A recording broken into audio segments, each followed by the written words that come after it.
Hey everybody, so this is probably going to be a little shorter video, but this task of doing the floors I originally thought was just going to be one episode, but after just fixing the floor and seeing what was involved there, we're going to have to break this one up into a few episodes, so here we go. Well, it's Monday, and I think we've got this sealed up enough. We're going to tackle fixing this soft spot in the floor.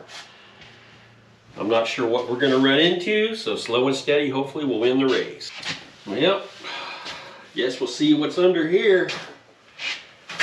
I'm a little scared. So this tool here is an oscillating tool, and I'll tell you what, it's been a game changer, not just for this project, but I have found so many uses for this. I wished I'd have bought one years ago. Wow. Yeah, that is shot.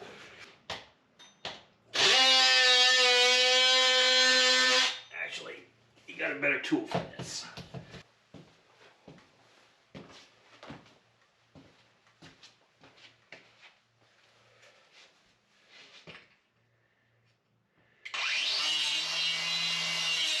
So the goal here is to only cut through the linoleum and not too far into what little wood's left, because again, I don't know what's beneath all of this, so I'm just trying to go layer by layer until I can ascertain where it's safe to cut and where I shouldn't cut. And here I'm using the Cobalt mini saw. I think it's a 4.5-inch blade. It's not quite as versatile as the oscillating tool, but definitely comes in handy for smaller jobs such as this, to where using a heavy, big skill saw would be problematic.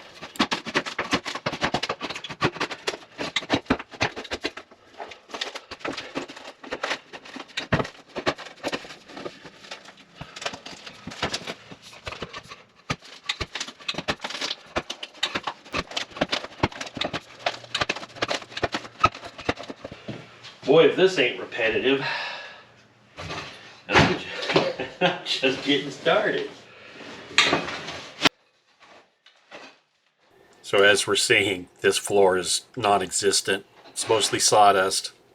This started out as 2 sheets of like 5/8 plywood, and there's just nothing left. The only thing holding any kind of weight is the sheet metal that's underneath, which is, like I say, a shield for the engine. So this definitely needed to happen.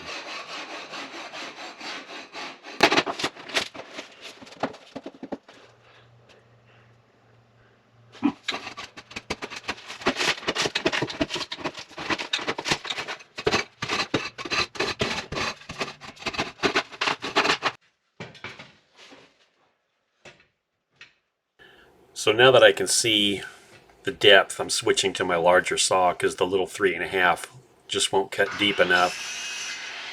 So I still have it set a little too low here. As you can see, the sparks flying everywhere. I did cut a little bit of the sheet metal, but it'll be fine. But yeah, the goal is to just cut just far enough to pull the wood out and not damage anything underneath, specifically the framing.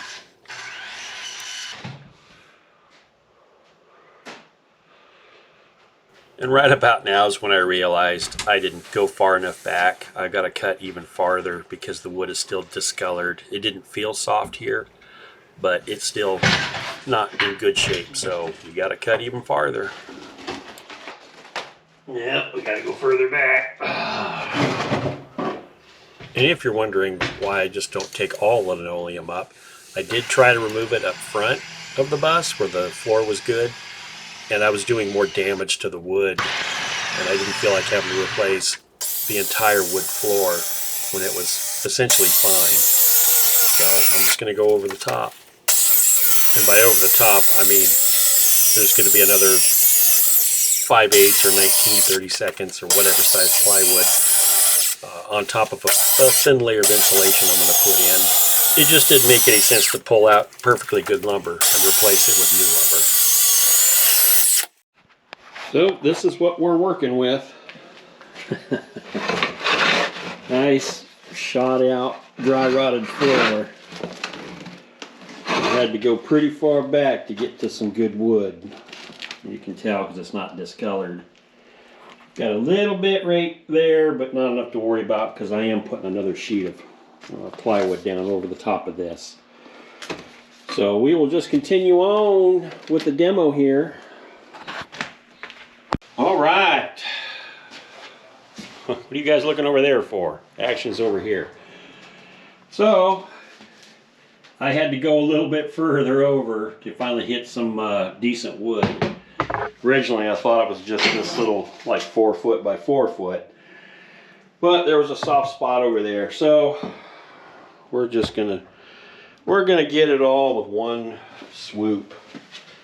The rest of this feels pretty good. This was the only soft spot in the whole bus. All right, scared me there. Thought I found another one. And I mean, this is where the bed's going anyway, so, but we're gonna make it right. So now, I guess we're off to the Home Depot to go get some lumber.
Alright guys, so been all day. Now it's raining. So hopefully this roof patch holds. So far it seems to be. So what we did is I got 2 sheets of 19/30 seconds and sandwiched them. Because that was as close as I could get to the actual floor thickness. And as you saw, I just cut out the old rotten floor. And there's some sheet metal on the bottom, which is a heat shield basically for the engine. So I didn't want to cut through that as much as I, try to avoid it.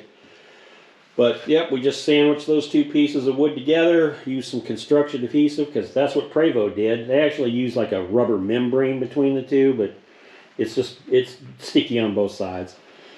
But that got us the right height, and then we just put some Kills paint over the top, just to kind of help things along, I guess. I don't know if it's required, but that's what we did.